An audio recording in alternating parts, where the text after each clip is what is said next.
કૃષ્ણ જન્મોત્સવની તડામાર તૈયારીઓ ચાલી રહી છે અને શામળાજી ખાતે તડામાર તૈયારીઓ ચાલી રહી છે તો કૃષ્ણ જન્મોત્સવની તડામાર તૈયારીઓ જોવા મળી રહી છે।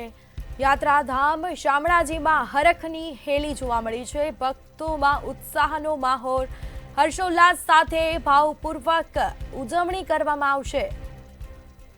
તો દિવસ દરમિયાન અલગ અલગ કાર્યક્રમોનું પણ ખાસ આયોજન કરવામાં આવ્યું છે, જેમાં શામળાજી યુવક મંડળ દ્વારા મટકી ફોડ કાર્યક્રમ રાખવામાં આવ્યો છે। તો શ્રી કૃષ્ણ જન્મોત્સવની તડામાર તૈયારીઓ ચાલી રહી છે। મટકી ફોડ કાર્યક્રમનું પણ ખાસ આયોજન કરવામાં આવ્યું છે।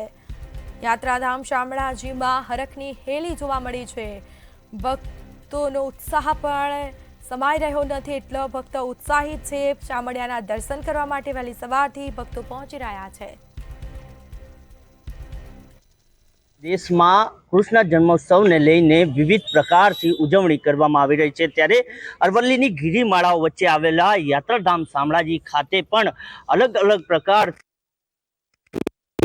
છે। ત્યારે આજે વહેલી સવારે 11 વાગ્યાના સમય દરમિયાન એક મંડળ દ્વારા શામળાજી પરિસર અને બહાર જે વિસ્તાર છે તે વિસ્તારમાં 108 જેટલી મટકી ફોડનો કાર્યક્રમ રાખવામાં આવ્યો છે। 11 વાગે આ પરિસરમાંથી મટકી ફોડનો કાર્યક્રમ કરવામાં આવશે અને ત્યારબાદ જે 108 જેટલી છે મટકીઓ તે ફોડવામાં આવશે અને ત્યારબાદ જે યુવક મંડળ દ્વારા જે 200 કિલો અબીલ ગુલાલ છે તે પણ ઉડાડવામાં આવશે, જેને લઈને આજે ધામધૂમથી યાત્રાધામ શામળાજી ખાતે અલગ અલગ પ્રકારથી કૃષ્ણ જન્મોત્સવની ઉજવણી કરવામાં આવી રહી છે। રાકેશ ઓડ, મંતવ્ય ન્યૂઝ, અરવલ્લી।